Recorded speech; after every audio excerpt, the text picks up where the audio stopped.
Speaker, গাধাকে দিয়ে আপনি হাল চাষ করিয়ে এটার মধ্যে কোনো বাহাদুরি নাই।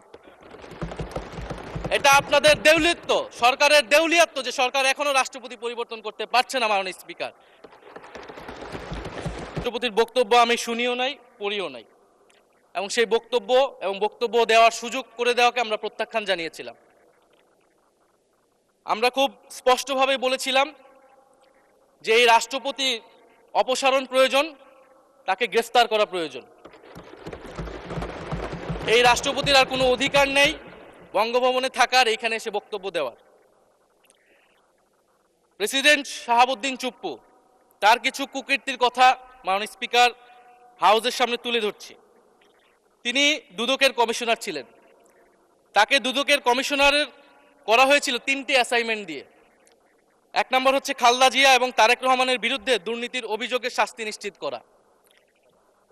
2 নম্বর পদ্মা সেতুর দুর্নীতির অভিযোগ থেকে আওয়ামী লীগকে ক্লিন শিট দেওয়া।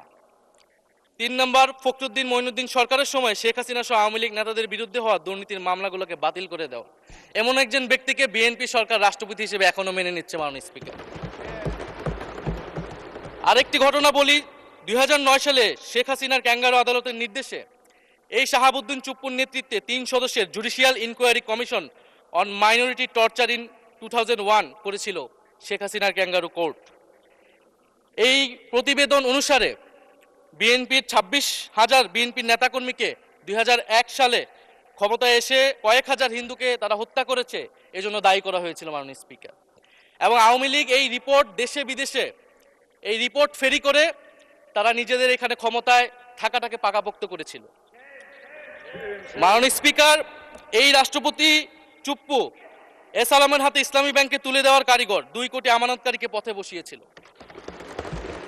এবং জুলাই গণহত্যার সময় তার ভূমিকা, ফ্যাসিবাদের সাথে তার সংশ্লিষ্টতা সবকিছু আমরা জানি। আমাদের দুর্ভাগ্য, এই দুর্নীতিবাজ, অপদার্থ, মিথ্যুক, গণহত্যার দোসর এখনো বাংলাদেশের রাষ্ট্রপতি। একটা আলোচনা কয়েকবার এসেছে যে রাষ্ট্রপতির অধীনে কেন শপথ নিয়েছি আমরা বলতে এখানে ব্যক্তিগতভাবে আমার কথাই বলেছে, কারণ আমি এখানে শপথ নিয়েছিলাম। তো মাননীয় স্পিকার, সেই সময়ের প্রেক্ষাপট আর এখনকার প্রেক্ষাপট কি এক? জুলাই গণ অভ্যুত্থানের পরে 5ই আগস্টের পরে আমাদের সামনে 2টা অপশন ছিল। আমরা বলেছিলাম জাতীয় সরকার করতে হবে, সেই জাতীয় সরকারের প্রস্তাব বিএনপি নাকচ করে দিয়েছে। আমাদের সামনে আরেকটা অপশন ছিল ক্ষমতা আর্মির হাতে তুলে দেওয়া। যদি আমরা সেই দিকে আগাতাম, আজকে তারা এখানে বসতে পারতেন কিনা মাননীয় স্পিকার সেটা সন্দেহ আছে। দেশের স্বার্থে, দেশের স্থিতিশীলার স্বার্থে আমরা সেই সময় সরকারে গিয়েছিলাম, আমরা শপথ নিয়েছিলাম। কিন্তু বৈষম্যবিরোধী ছাত্র আন্দোলন খুব স্পষ্টভাবে 2024 সালে কিন্তু এই রাষ্ট্রপতির অপসারণ চেয়েছিল। সেই সময় সাংবিধানিক ধারাবাহিকতার কথা বলে রাষ্ট্রপতির পক্ষে অবস্থান নিয়েছিল বিএনপির মহাসচিব মির্জা ফখরুল আলমগীর সাহেব, তিনি নিজেই কথা বলেছিলেন। ফলে এখন তো একটা নির্বাচিত সরকার মাননীয় স্পিকার, এখন তো চাইলেই বিএনপি রাষ্ট্রপতি পরিবর্তন করতে পারে সরকার, এবং আমরা বিশ্বাস করি বিএনপিতে সেই ধরনের যোগ্য আস্থাভাজন ব্যক্তি নিশ্চয়ই রয়েছেন।